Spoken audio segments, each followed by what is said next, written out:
Good morning, guys, and happy Friday.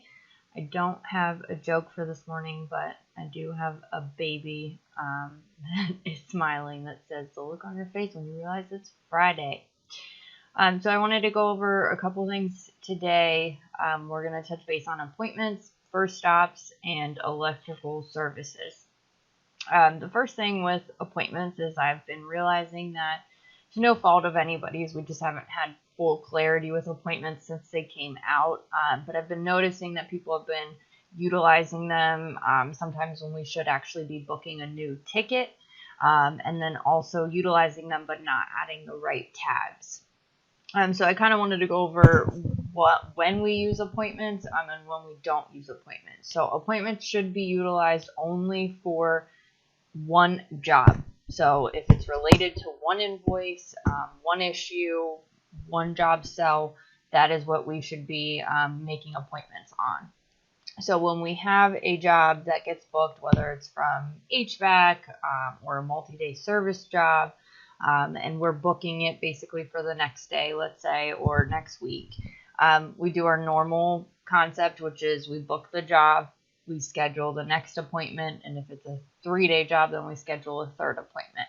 On those, you don't have to change anything on the job because when you book the original ticket, you're adding a pre-sold tag, you're making it an install job type or making it a job type that's known that we're coming back out to install something.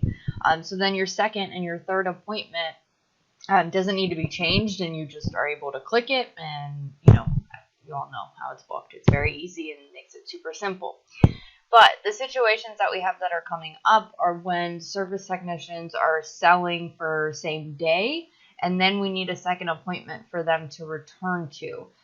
This is where we're having a little bit of issues because we're booking a second appointment, but in those circumstances, we should be changing tags and changing the notes that we have on the job itself. So the reason being is if you look here as an example, if this was a ticket that somebody just ran and then I added an appointment,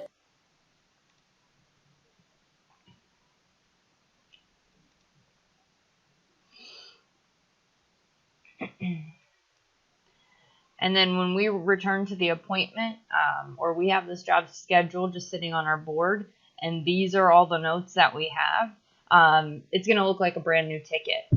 We've already had an issue where someone got sent to an appointment that was supposed to be a return visit for somebody else. So when we are booking an appointment to where a service technician needs to return after he sold work for now, we need to be making sure that we're adding a pre-sold work tag on the appointment. You need to be removing any of the color tags that are on the job. We do not need to change the job type. We just need to make it very visibly known, and we need to update any notes in the job summary here, like returning to do X, Y, and Z, or returning for a couple hours. But that way we don't have anything get missed, or we don't have jobs move around. If anybody has questions, please let me know. Next thing is first stops.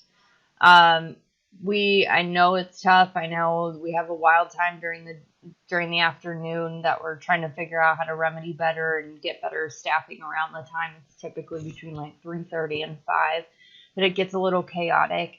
But we really need to be picking first stops for the next day. At least half of them. Waiting till the morning takes too long. We're getting people out later and later in the morning, and it's a trickle effect. So we really have to pick a time. If it's 2 o'clock that you can do it, then it's 2 o'clock. I understand that jobs change, but that's why even at least picking half of them, you'll have room to pick the other half in the morning or move a few things around.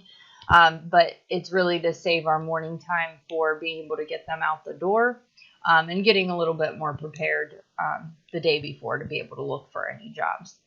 And please just try to make sure that we're maximizing the calls. I understand if there are no other calls available, but picking like a new customer that's a priority 4 as a first stop, that should be our last option. We should be trying to exhaust any repeat customers first, any higher priority opportunities.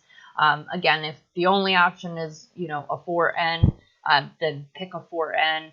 if that's based on the technician's skill level, that's all he can go to, that 100% makes sense.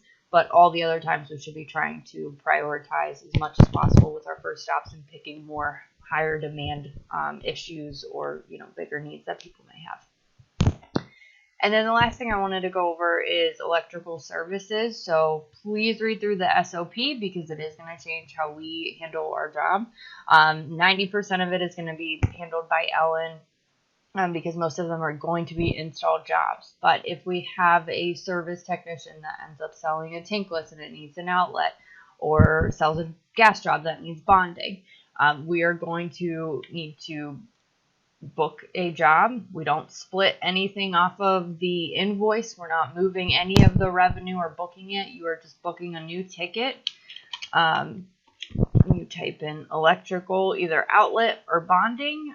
When you pick them, you really don't even have to put anything in the notes because I filled it out. This is the issue. Outlet needs installed, so to try to make it easy.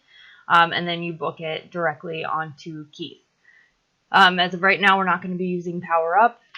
If we do end up needing them or we get busy or for any reason we still have a relationship with them, then we will go back to utilizing them. But this is how we need to be handling any electrical services. So if an install job needs it, then it's the same process. Ellen goes and books it and she handles it on her end. But if it is a service technician, then we need to be booking the ticket and booking it on the electrician himself. And when it comes to debriefing, he's going to call into Ellen's line, but in the evenings or if the phone lines are busy over there, it will route to us. The only two things that you're checking on his jobs is that he has a summary of findings on his invoice and that he has pictures. That's all we're requiring of him. He's not going to have any material audits right now or anything like that. But that way you just know the two things you have to check. Just summary findings and that he has a picture of his work. If there are recalls that come in, recalls will be scheduled on him. So everything around that should be pretty simple. So if you guys have any questions on any of these things, appointments, first stops, or how we're doing electrical services, please let me know. And I hope everybody has an awesome Friday.